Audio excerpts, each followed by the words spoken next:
Saudaraku, hari ini kita akan mulai topik baru, yaitu kisah para rasul. Karena kisah para rasul masih berjalan terus.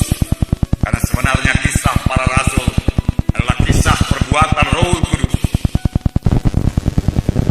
Dan Roh Kudus masih bekerja memakai gerejanya pada saat ini. Jadi apa yang terjadi dalam kisah para rasul masih terjadi juga sekarang ini.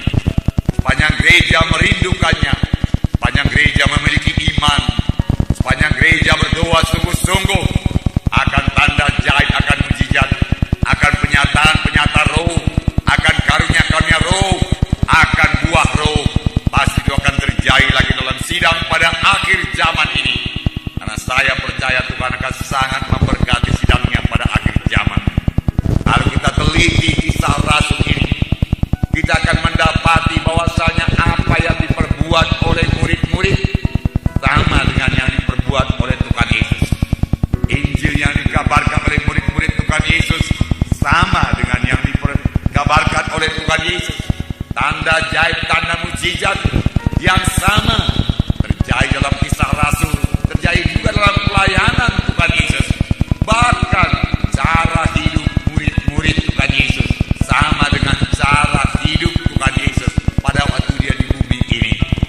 Sungguh-sungguh pemuritan Tuhan Yesus sangat berhasil. Mereka melihat bagaimana Tuhan mengajar dengan kuasa.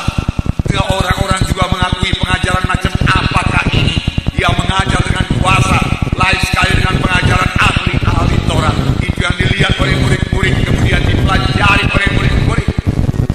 Kemudian pada suatu waktu ketika Yesus hampir naik ke sorga, darahku, murid-murid tidak sanggup mengusirkan roh sawan dari seorang anak yang dibawa oleh bapaknya kepada Yesus. Lalu Tuhan menenting roh sawan itu, dan segera anak itu dibanting oleh roh jahat. Lalu orang berkata anak itu sudah mati, tapi Yesus berkata ya tidak mati. Lalu Tuhan membangkitkan anak itu dan memberikannya kepada bapaknya sembuh sama sekali. Murid-murid bertanya kepada Tuhan Yesus, mengapa kami tidak sanggup berbuat yang demikian? Tapi terlebih dahulu Tuhan menengking.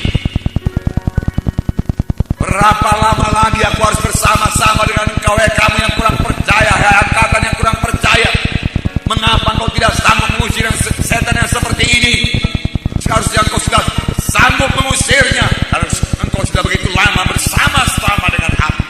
Tuhan, bagaimana mengusir setan seperti ini? Yang seperti ini hanya dapat diusir dengan doa dan puasa. Begitu Tuhan Yesus mengajar murid-murid, supaya murid-muridnya juga banyak berdoa, supaya murid-muridnya juga mengadakan puasa. Memang doa sangat penting bagi anak-anak Tuhan, anak dan saudara. Kita tidak akan dapat mengerjakan pekerjaan Tuhan kalau kita tidak berdoa. Kita tidak akan dapat diurapi kalau kita tidak berdoa. Kita tidak akan mengerti menyambut maksud Tuhan kalau kita tidak berdoa. Kita akan ditipu oleh setan kalau kita tidak berdoa. Oleh sebab itu biarlah setiap anak-anak Tuhan pada pagi hari harus berdoa lebih dahulu kepada Tuhan. Itulah pekerjaan yang pertama sekali harus dikerjakan oleh setiap anak Tuhan. Berdoa, berdoa, berdoa. Dan saudara yang kasih, kita akan membaca kisah para rasul pasal 1 mulai ayat 1 sampai 14. Saudara yang kasih dalam nama Yesus, sini kita melihat Lukas mengatakan segala sesuatu yang diajarkan dan dikerjakan oleh Yesus telah ditulis dalam buku yang pertama. Sekarang ini aku menulis buku yang kedua, yaitu kisah para rasul, yaitu segala sesuatu yang diperbuat oleh murid-murid Tuhan Yesus setelah Tuhan Yesus naik ke sorga. Naik ke sorga. Dan di sini dikatakan Roh Kudus masih bekerja. Roh Kuduslah yang melanjutkan pelayanan Tuhan Yesus melalui murid-muridnya.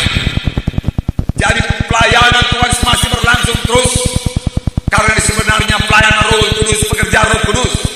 Oleh sebab itu kisah para rasul bisa juga disebut dengan kisah perbuatan Roh Kudus, karena Roh Kudus yang memegang peranan dalam kisah para rasul. Roh Kudus yang memberi petunjuk dalam kisah para rasul.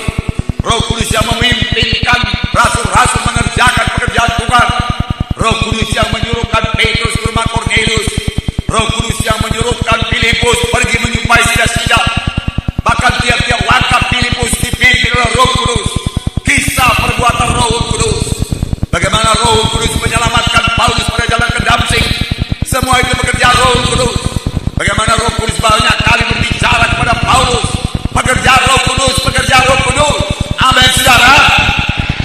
Adakah saudara sukacita Roh Kudus memimpin sidangnya? Biarlah kita rindu sekali, sangat merindukan Roh Kudus senantiasa memimpin sidang ini dan berbicara kepada sidang ini. Amin. Biarlah Roh Kudus bicara kepada saudara. Amin. Biarlah saudara patuh kepada Roh Kudus. Amin. Karena Roh Kudus belum berhenti bekerja. Maka Roh Kudus mencari hati yang terbuka, telinga yang terbuka, hati yang patuh, hati yang tidak menuruti kehendak sendiri. Seluruh hidup yang diserahkan kepada Tuhan untuk melaksanakan kehendak Tuhan, bukan melaksanakan kehendak diri sendiri. Maka Roh Kudus akan bicara kepadanya dan mengajarkan kepadanya banyak perkara. Amin. Haleluya. Bahkan pada akhir zaman ini Roh Kudus mau memakai lebih banyak lagi anak-anaknya. Bahkan sebenarnya semua kita ini mau dipakai Roh Kudus menjadi pelayan-pelayan Tuhan. Haleluya. Roh Kudus masih bekerja. Roh Kudus membangun sidangnya pada akhir zaman, setelah pada akhir zaman. Nah, oleh sebab itu, karena Roh Kudus yang bekerja saudaraku, maka dalam tiap-tiap kebaktian, haleluya Tuhan, dalam tiap-tiap kebaktian, biarlah terjadi tanda jahit, tanda mujizat. Amin. Karena di mana ada Roh Kudus, itu ada kebenaran.